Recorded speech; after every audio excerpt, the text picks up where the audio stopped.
Yes, ma'am. Diet. How are you today? I'm doing pretty good, thanks. But I wanted to talk to you about something that's just happened to me. Yeah. I was hanging out with some people today, and everything was fine for the most part of the day until more of a group formed and a conversation started happening. And this, it went from two people there, me and one other person, to five of us. And so we were talking about some of the hotter topics, some controversial things. And I was making some points, and this one person kept loudly interrupting me, speaking over the top of me, and not backing down. Mhm.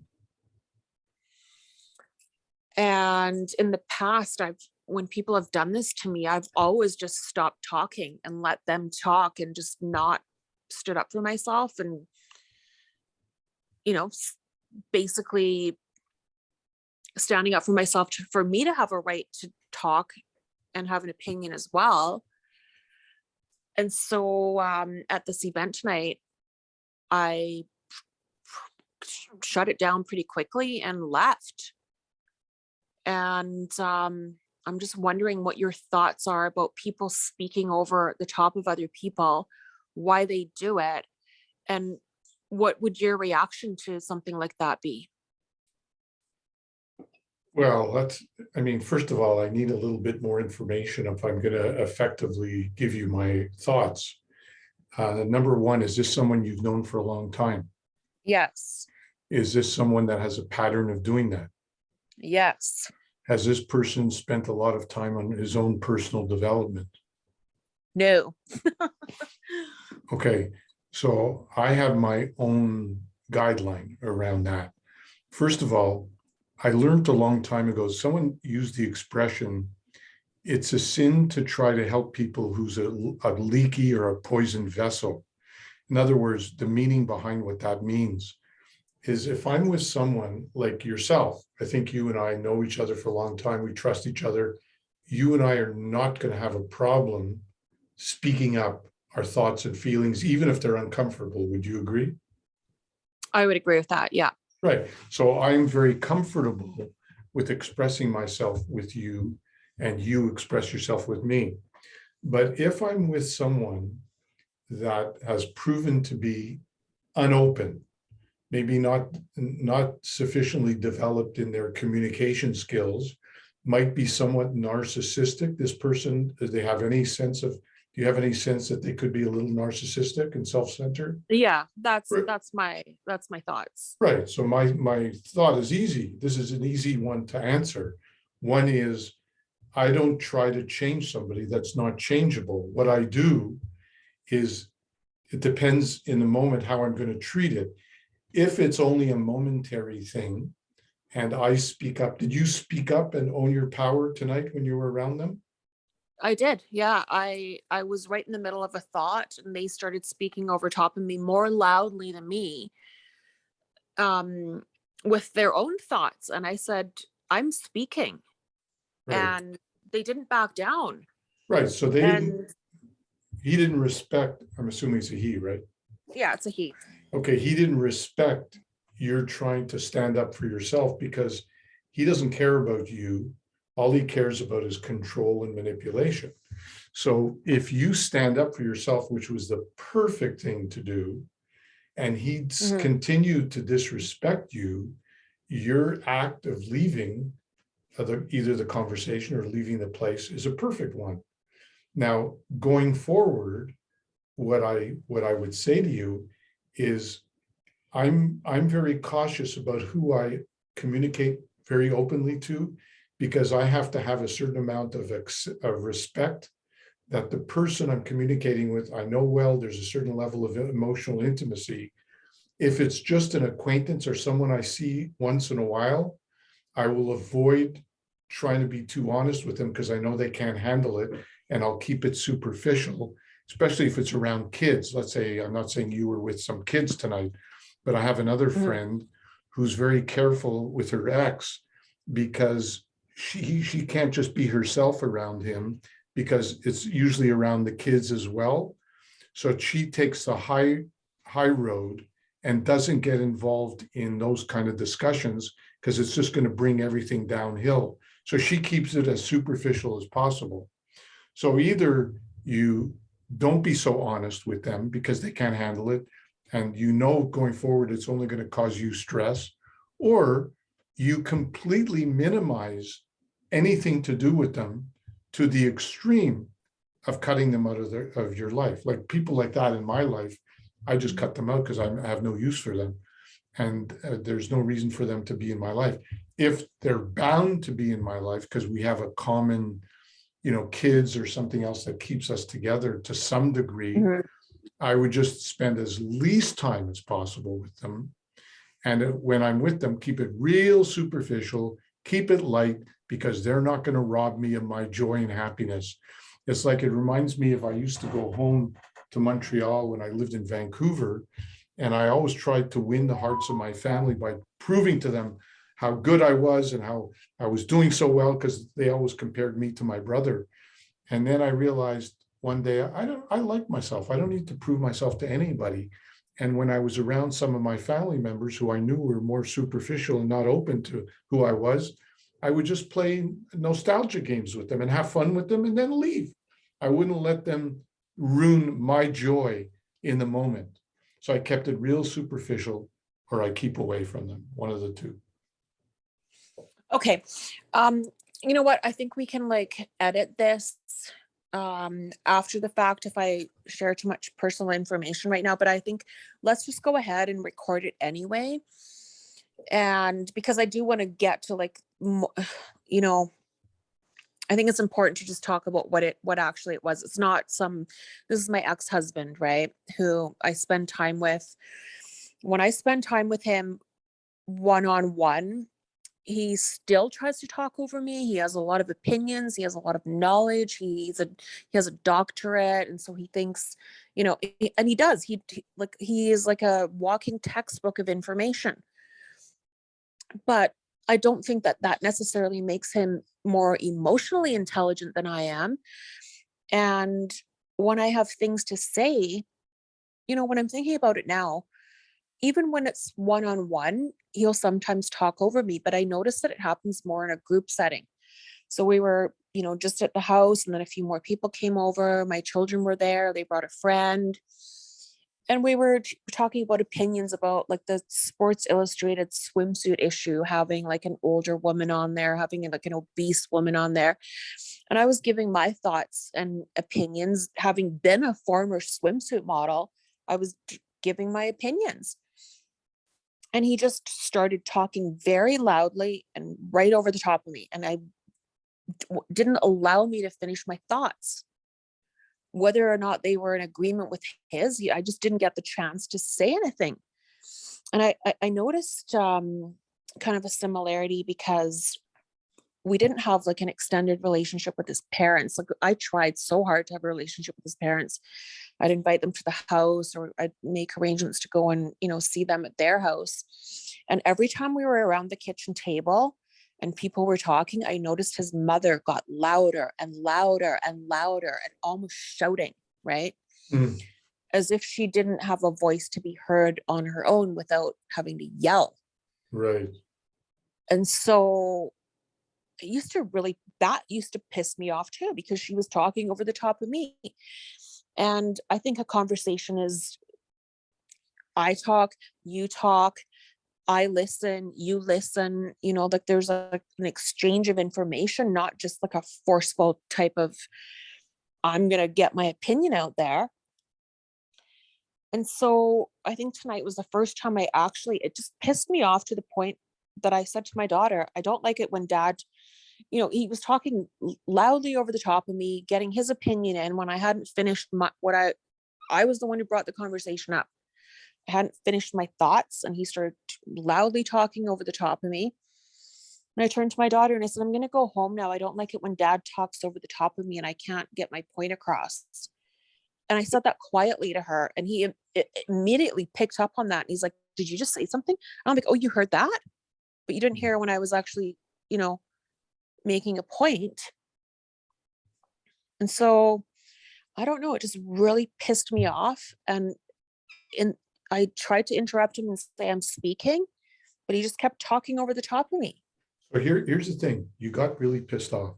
The thing is that he's obviously an insecure guy.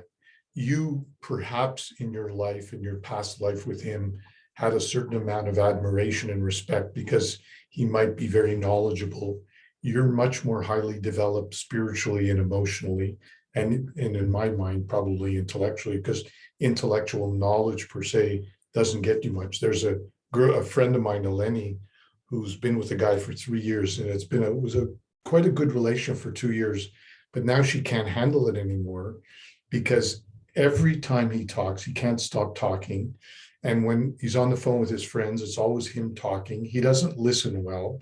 And she realizes she's with a relatively self-centered, narcissistic guy who's not capable of effective, compassionate, questioning and listening, communication. He doesn't communicate. Mhm. He just barks and meows.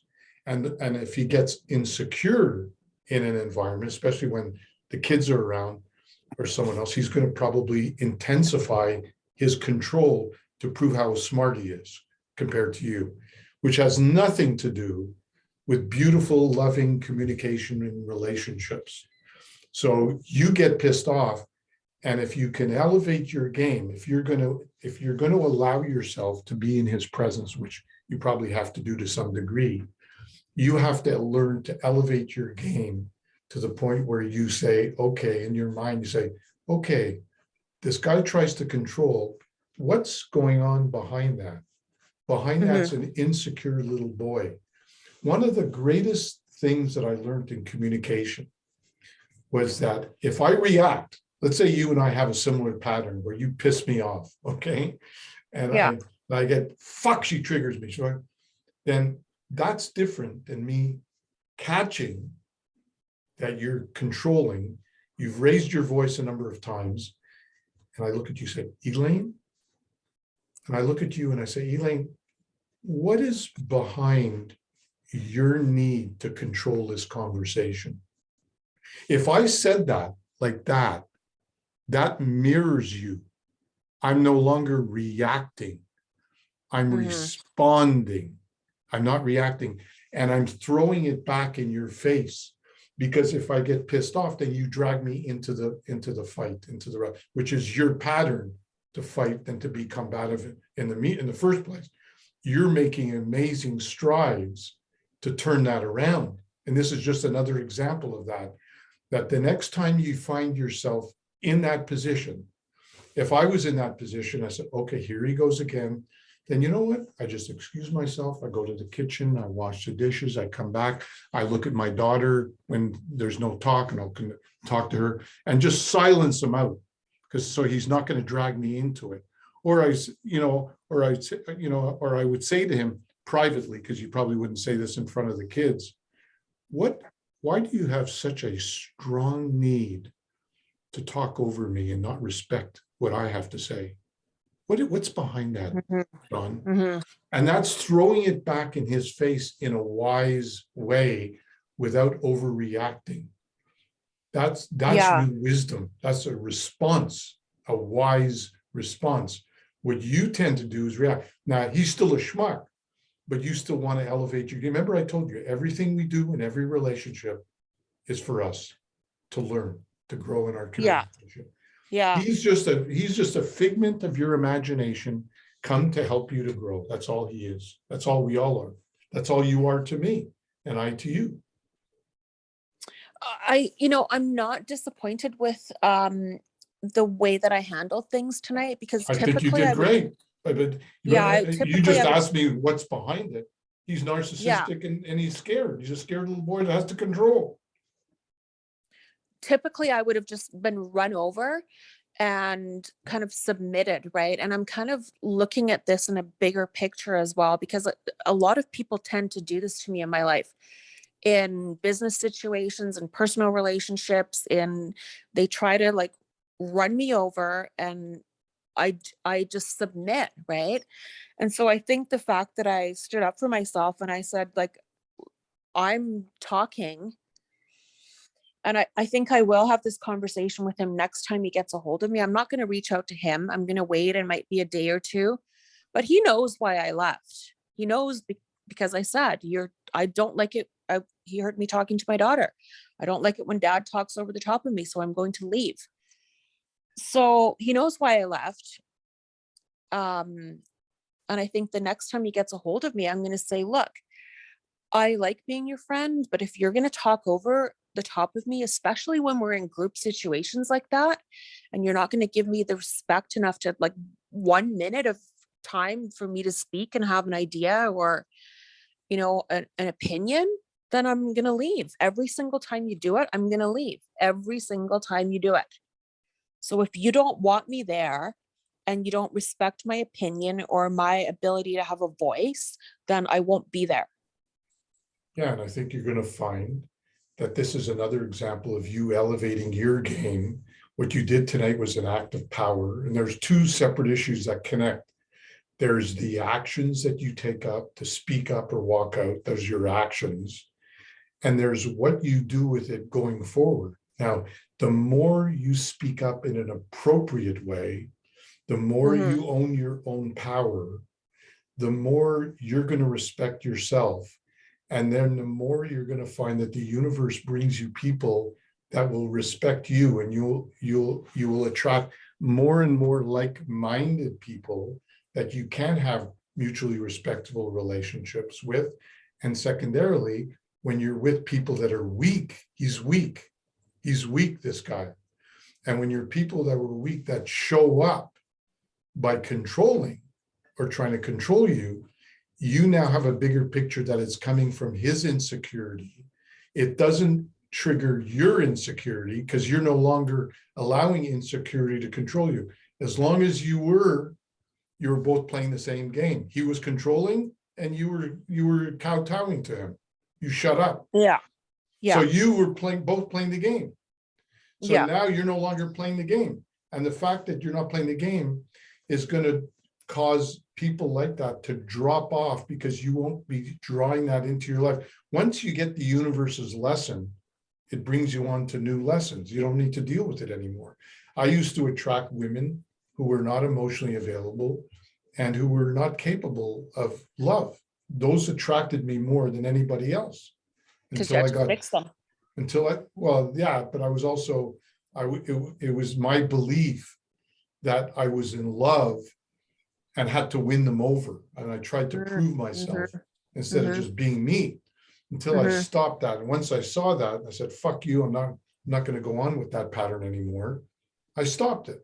And once I stopped it, I got triggered a few times. I said, no, I'm not buying into this. I'm not going to go down this road, and then never had the same problem again.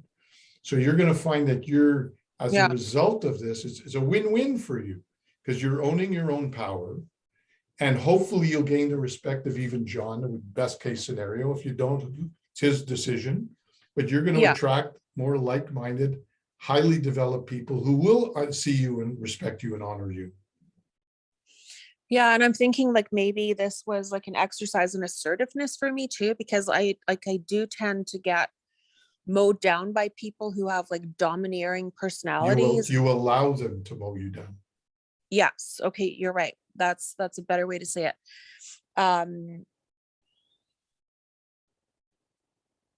Yeah. Like you can make a new affirmation for a week where you say, I now take full power to communicate my truth, or something. Like now that you've got it and you've taken an act of power, build on it this week. Do a kind of a fun affirmation during the week, and every opportunity that's appropriate. I don't mean to become a bully now. No, of course not. No, I would never want to do that. You just want to assert yourself when it's appropriate. Yeah. I mean, like there's all these different communication styles. Like there's passive, there's aggressive, there's passive aggressive, and then there's assertive. And I think I've run the gamut of all of those. I think like traditionally, like my style would have been passive aggressive most of the time, but I'm trying to be assertive. And I think it's actually coming a little bit more naturally. Like today I was like, I don't want to be here if I'm not going to be heard. Yeah. So I'm going to go. And another way you could build on what you did today is in that next conversation we had, because when you said to me what you were going to say to him, there was a little hemming and hawing, like I'm your friend. I like you as a friend. You don't need to say you like him as a friend. He's not even a friend right now. But anyway, what you can do is make sure in your communication that you're asserting yourself, even in the communication. In other words, John, I just want you to know that I was reflecting today on what happened last night. And I want to tell you clearly this time, so you're going to understand if this kind of thing happens again. I told you clearly that I felt disrespected. You were talking over me. Why you need to do that? Only God knows, you know. I don't know if you're insecure and you feel you need to control. I'm not sure, but I'm just telling you, if that happens again, anytime you do that, I just be aware that there's a good chance I'm going to walk out, and I'll keep walking out until you respect me more. Now you Yeah. say, so you communicate, but with a firm, loving voice. And every time I walk out, it's going to be like the first time I walk out, it might be a day until I talk to you again. The second time it'll be 2 days. The third time it'll be 4 days. The next time it'll be a month, Whatever. you know? So it's not like punishment. It's just, it's me standing up for myself. Right. Yeah, by the way, this is a really good learning lesson. Is there a way that you could, do you know how to edit anything? I'm gonna find out. Like I've been signing up for some courses on Udemy to like edit videos, and I Because, guess this is a video actually. It's just we don't have pictures in it. but I think this message is so important that we talked about tonight. Can we not upload this audio, or it needs to be edited? Let me go back and look at it. I mean, because we have his name in there, right? But I mean, it's my life, so Well, you could take out the name, you could edit if you know how, do you know how to edit or no? I don't, but I'm gonna find out. Oh, okay, because this, if you don't do it, I want to do, even if it means doing it again, I don't mean tonight, but Yeah, what I'm thinking is, by us, now that I really think about it, is I think everybody's this trying is to a really teach them, important. but it's not just that it's important. It's the way we're communicating it. People are tuning into our own conversation. They're Yeah, not just listening to a fucking life coach preaching and teaching, you know? yeah. It's like a question and answer, what your feedback, whatever. So I don't know what to do, but I think it's, if we don't do it, I'll just do my own audio on this message, and upload No, it. I think it should be a conversation between the two of us. Like I think that would be Okay. better. I Okay. mean, we could do it again, and we cannot use names, and I can But just it say, won't have look, the same this. spontaneity though. I think it would though, because like this is something that I've been passionate about, because I've been talked over, I've been pushed under the table, I've been unheard for my entire life, So, and so let's do it again. Not now. yeah, Uh, not now, but let's do it like maybe tomorrow's Tuesday. You want to try for Wednesday?